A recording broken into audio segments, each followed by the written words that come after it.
You are listening to a Geekcast Radio podcast.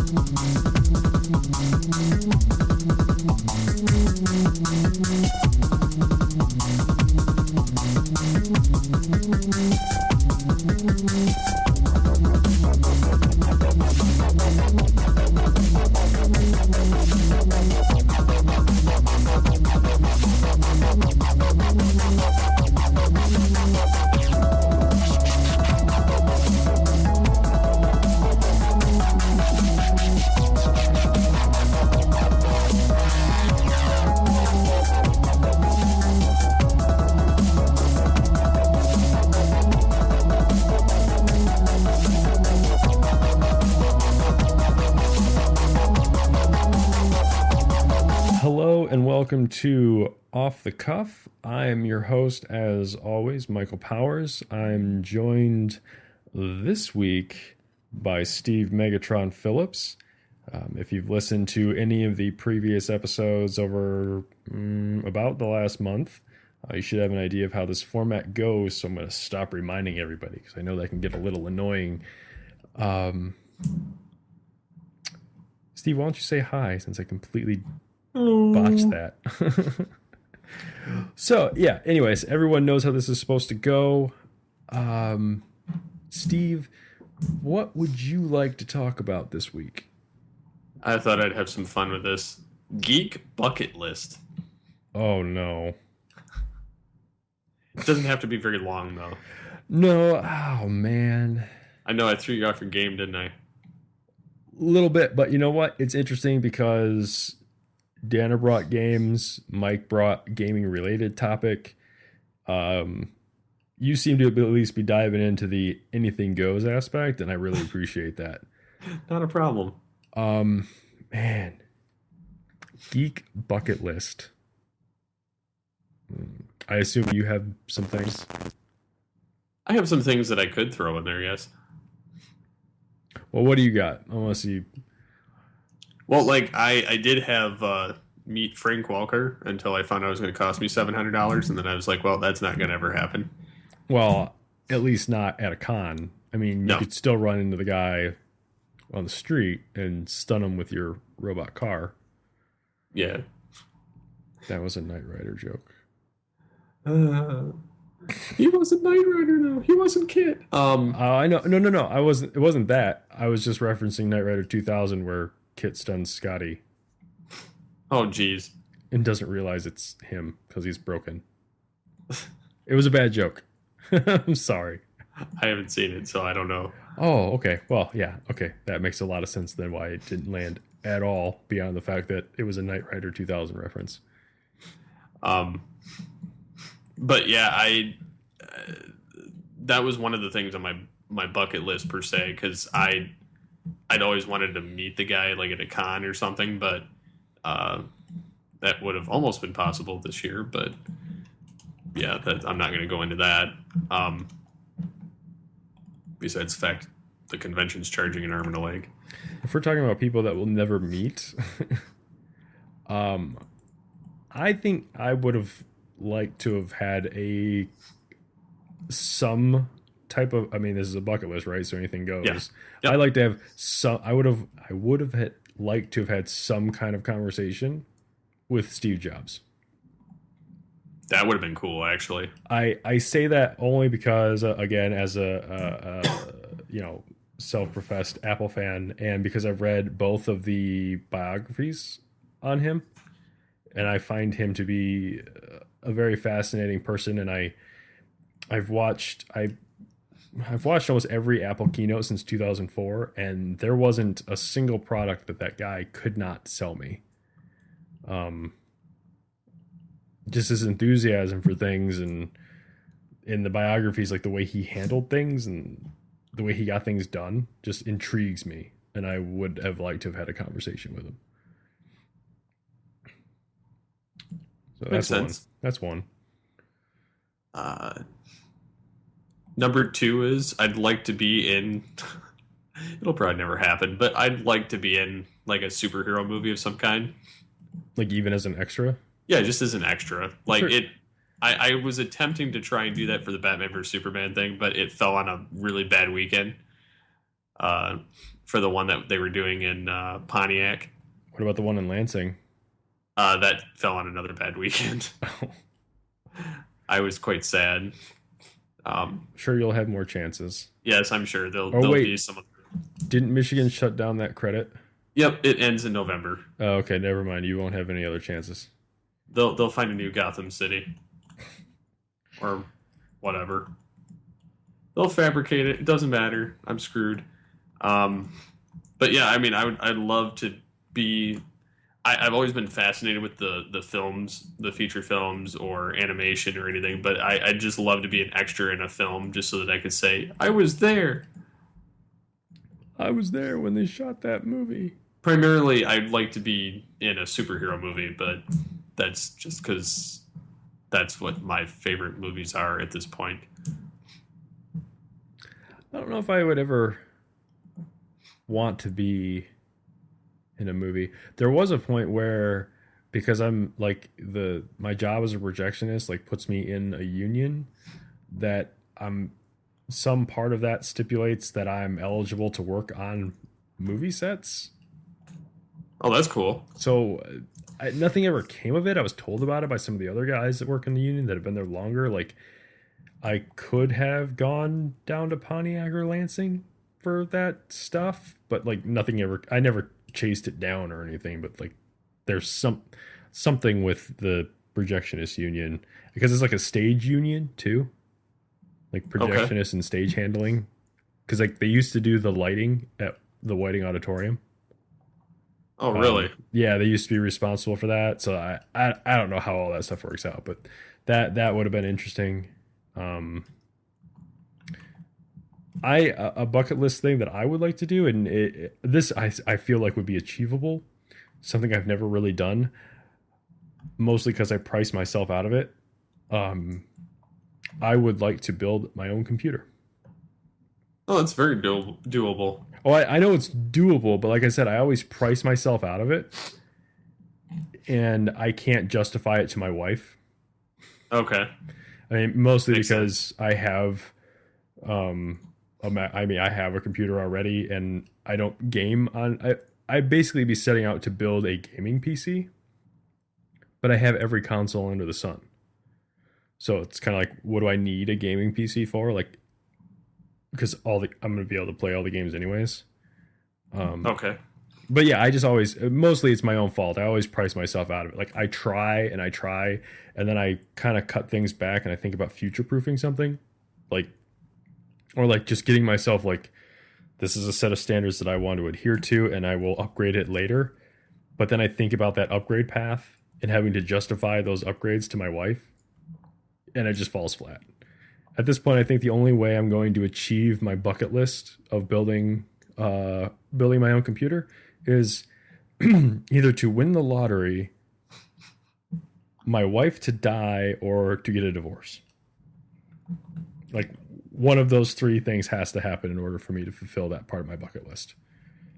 And I know that sounds really strange given how much I like to tinker with things, but it's not about not being able to do it. It's about not, just pricing myself out of it. Because by the time everything's all said and done, I'm looking at spending like,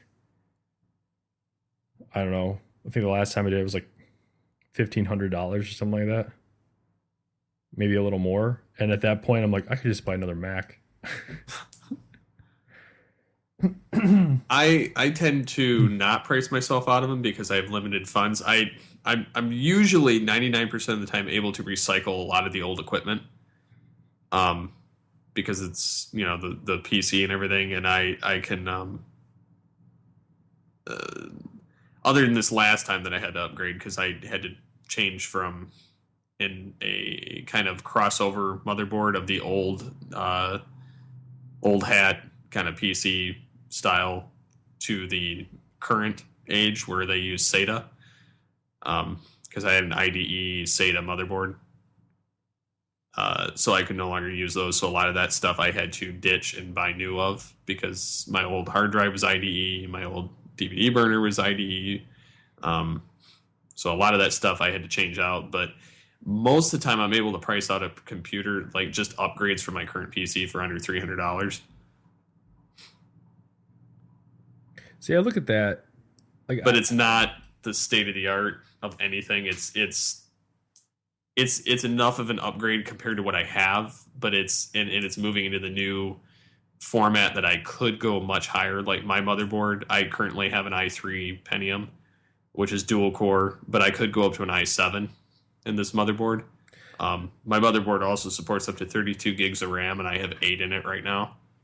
Um, and it's SATA, and it's got the PCI Express, or 13 or 16 or something like that, or 16X or whatever. But and my graphics card is old because I had that before. well, see, it sounds like your. I mean, when you go, so here's. I think this is the difference. When you're looking at I'll say building a computer, you're thinking of upgrading like components that you already have, right? You're updating certain parts of your computer to Mostly the central core system, like the processor, the motherboard, and the RAM, and then right. I hope to achieve saving the rest of it. Right. So then I look at and when I go and I don't have anything to start from. That's Yeah, that's true. so I'm like, and not only that, like some of it is just my own personal me being who I am. Like one of the things I get hung up on is the freaking case, like the Okay, I can tower, see that. the tower or anything like. Because I when I sit down and I envision this, I'm like, I want something that's gonna look good in my entertainment center. And there ain't jack out there that looks good in an entertainment center that's being built by case manufacturers. Like the guys that make pre-made machines like Alienware and Falcon and all of them, yeah, they can do it, right? But you can't build an off-the-shelf video game console, not without some heavy modifications of your own, and I don't have the expertise to do that. So like when I'm looking at these cases, like sometimes I'll find one, I'll be like, okay, I could live with that one. And then I go and kind of look at what you can put in there, and you can put like next to nothing in there. Like there's no upgrade path for like a graphics card, or so then I start kind of like making concessions. And I think if you remember when at my wedding, I was telling you about that Athlon card that had the built-in graphics processor. Like that was a really cool idea, but then at the end of the day, I was like, now I'm just cutting myself short because I know a dedicated graphics card is better than an integrated one. So, but yeah, I get hung up on the case because like I get hung up on a lot of different places, but the case is like the most aesthetic thing that I can think of. And yeah, I could put it in a case or like inside of like a bookshelf or something, but then you got to think about being able to cool the damn thing. It's a mess. In my head, building a computer is like way harder than it actually is because I remember spending an entire summer watching my friends build computers, and all I did was slap a new graphics card in my old computer. But it was fun watching them do it, and I learned how to do it, and I learned like how you make sure all the parts go together. So like I have the technical know-how to do it. I just have to be able to like make myself happy. Oh, okay.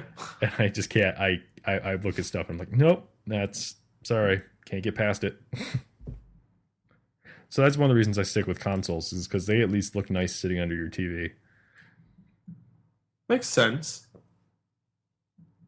That, and I don't have to fall down the rabbit hole of tweaking driver settings and graphical settings to You make really it. don't have to do that anymore, though. I I beg to differ. Granted, now I haven't like when I sit down and play a game on my even on my Mac on the Windows side of it, I do tweak settings to get the frame rate to run consistently. And so I'll lower like the graphics resolution or like the screen resolution that it renders at to get it to run at least consistently.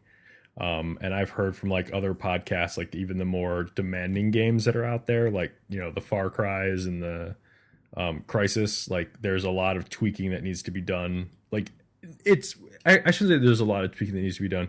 There's a lot of tweaking that needs to be done if you're as crazy as I am about tweaking things. Because I obsess over tweaking things. I get obsessive about it. And That's one of the reasons why I don't really have a Windows computer, is because I would be defragging that thing every day. Why? Because I can. It's an option. It's there. Why wouldn't I? What's sad is I do the disk cleanup stuff and I defrag every day before I shut it down. See? And there's really no reason to do that, but It automatically does everything. I just, and I remember like in college, my Friday and Saturday nights in college was tweaking the crap, running spyware and adware programs and antivirus programs and defragging and watching screensavers and finding different ways to like make my computer a little better, including like my favorite one was when you do a clean install of the hard drive and you can allocate your swap file, that you make a swap file, you make a partition that is twice the size of the amount of RAM that you have on your computer, and you make that the first partition on the drive. That's supposed to make your swap file faster because the ARM doesn't have to move as far to find the information. Huh. Why do I know this? I didn't know that, but that's good to know. But that's one of the like little like things that I like watching screensavers. Like they show you how to like tinker with all that crap. I've never done anything like that on a Mac. Like I sit down at my Mac, I do what I want to do, and I put it to sleep and I go away. Like with a Windows phone, like Android phone, when you can see like what's consuming your battery life and like all that extra junk. When I had my Android phone, I was constantly tinkering with that stuff. I was playing more with that stuff than I was checking Twitter. Wow.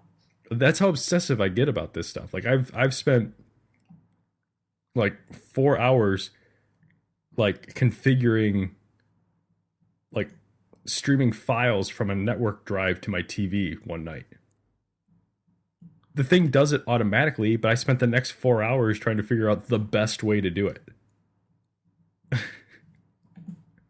Anyways, bucket list. What do you got?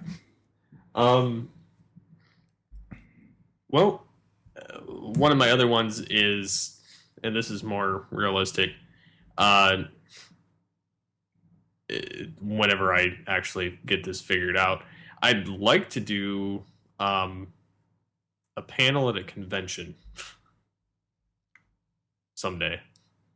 Oh, you mean like have like a live podcast? Gotcha. Basically. Yep. Okay. Just want to make sure we're on the same page. Yeah, that would be fun. And granted, we could, I mean, like you said, we could realistically do that like now if we wanted to, but I feel like we'd be sitting in a room with nobody. That and like, because you almost, I mean, obviously, but you have to plan out everything exactly like of how you're hoping it goes and like different scenarios, and have to have everybody on the same page for everything during the discussion and kind of keep it moving. But because panels are very pointed for the most part, like trying to keep it as on topic as possible. And I'm, being that I've had this acting class that I've been doing, I'm slowly learning to get over the stage fright and having people stare at me when I talk. Okay. So that's one of the things that's kind of stopping me at the present time. I mean, I'm sure we could get a panel at, like, say, Grand Con if we really wanted one. Right. Because this will be our third year going this year. But I don't know if we're actually ready for that yet.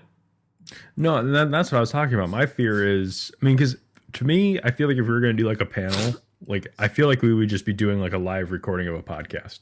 So like a live recording of Altered Geek. Like, so the topic could like meander around whatever, and then we'd have like a question answer section with the audience. Mm-hmm. But my fear is that's the plan, right? But my fear is nobody shows up. That's my fear. just because of like, I mean, I love working with all the Geekcast radio guys and all that stuff, and I like doing the podcasting and stuff like that. But my fear is just that we're not, like, at this time, we're just not that big of a, I mean, sure, you might have a couple of people like, what's this? but nobody that's gonna, Actively say, hey, we need to go see this panel. yeah, or like no one that's gonna come see it and have like, uh, for lack of a better way to say this, like an intimate question to ask us, like because they don't listen to us on a regular basis. Yeah. That kind of thing. So whoop, my screwdrivers. That kind of thing is, what worries me most about it. It's not doing it or having something to talk about or anything like that. It's being in a room with like, two people and a cricket. And we're sitting there trying to hold a conversation with nobody. Yeah. I mean, we'd be talking amongst ourselves until we got to the question and answer point. But I feel like at that, once we got there, I feel like the room would then be empty. Yeah, that would be one of my fears too. Yes, and that implies that the two people that were in my imaginary auditorium got up and left. This is interesting. It's just a damn podcast. See you later. So, good time. I think that would be something cool though. Like eventually. Bucket list. If you think of another one, fire it off. I'm trying to think of something. I think I would like to go. I would like to go to the video game museum. Where's that at? Oh my gosh. Let me pull an obscure question and have you answer it. Actually, I think there's like I think there's one in Washington, like Washington D.C. Apparently, there are more than one. There are. There's a New bunch of York, them. St. Louis, Dallas, New Hampshire, Washington D.C., Smithsonian. Yep, that's the one. I mean, I say that, and like I said, I'd like to just go to any one of them. Really, there was one here in Flint for a little while. Just an exhibit. Yeah, I didn't have a chance to go see that, but I was interested. I was too, and also did not go see it. Could have crossed that one off my list. I know. But yeah, just like that kind of thing, or going to like tech landmarks. See, here's the thing. When I think of like a bucket, like I'm not, and my wife can attest to this, I am like not sentimental about anything. Like we went to, I don't like going anywhere because when I go somewhere, I just like to go there and do what I would normally do. Like we went to Hawaii for our honeymoon and we still went to Target and I bought a Nintendo 3DS. We went to Best Buy and I bought a memory card and a Fitbit and she bought an iPad. Yeah, sure. We went to the beach and we went driving around and we saw some sights and everything. But for the most part, like when I go someplace, I just like going there and kind of like going about my regular day, but in this different location. So like, I'm going to go out to eat. Okay. What's around here? We didn't go to like any like known fast food places while we were out there. We went to like new places to eat. Like that's what I want to do. Or like, I really wanted to go see a movie really badly. And we didn't because I wanted to see Iron Man 3 and she didn't want to sit in the theater for 2.5 hours on our honeymoon. Fine. But I like going to theaters when I go to like some new city because I like seeing different theaters. I don't know. That's like a thing. But I don't get sentimental about things. Like when I say like one of my bucket list things would be like going and seeing like geek landmarks, like going and see like the garage where Apple was started, or just like stopping by like Apple headquarters or Google for that matter, or anything like that. Like going like on a geek road trip and seeing all these different places, which I understand they're pretty much just down the road from each other. Shortest road trip ever. Like I would go there and be like, that's nice, and then like move on. Like I don't know. I don't get sentimental about this stuff. I would love to. This is just something that realistically could be doable. I mean, I'm not saying like, because I mean, obviously, I'd like to be a voice actor or something, but I'm not even pegging that on my geek bucket list because that's about as pipe dreamish as being an extra on a film. at this point. It's getting to visit like the Hollywood type stuff in California.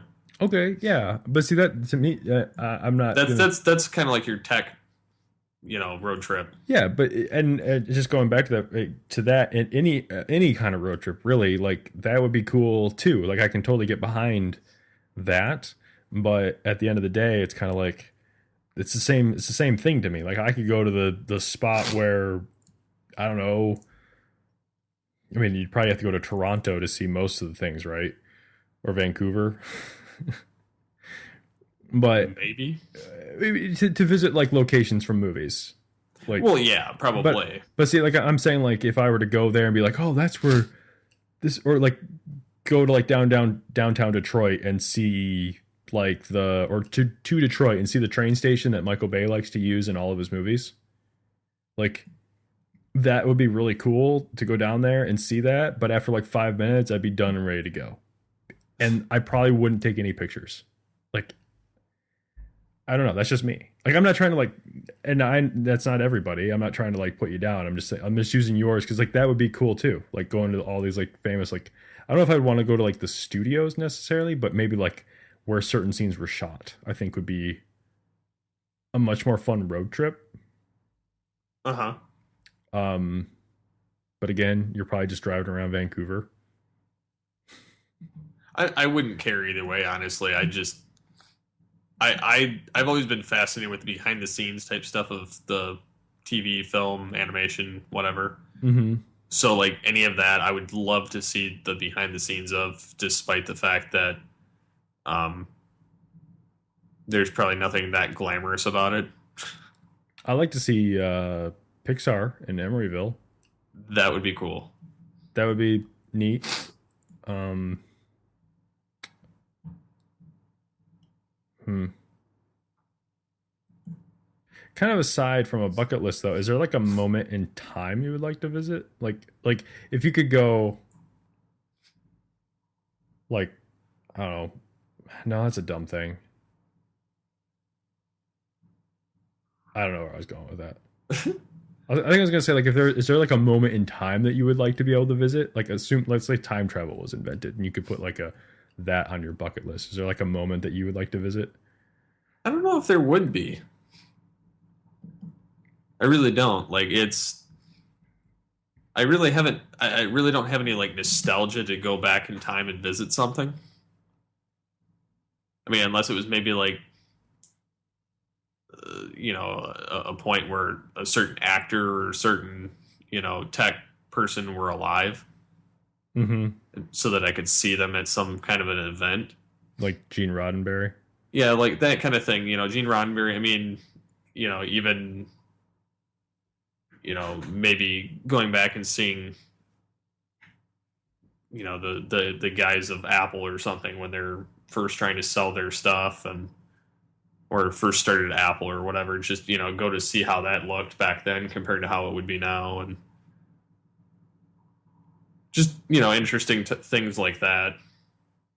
I don't really know if I would actually do that, but those are the kind of things I'd probably try and check out. Right. All right. Is there anything else you want to add to your or share about your geek bucket list before we wrap this up? No, I think that's it. All right. Is there anything you want to plug? Altered Geek Unlimited comes out every Friday on Geekcast Radio, and I think that's about it for the moment. All right. Let me do something here. Let me get my closing. Okay. So that's it for this week's Off the Cuff. If you want to get in touch with us, you can comment on our parent site at geekcastradio.com or send emails to us at feedback@geekcastradio.com. In the comments section for this episode, why don't you share with us your geek bucket list? If there's anyone that you would like to meet, alive or dead, because time travel is allowed, since this is a geek bucket list.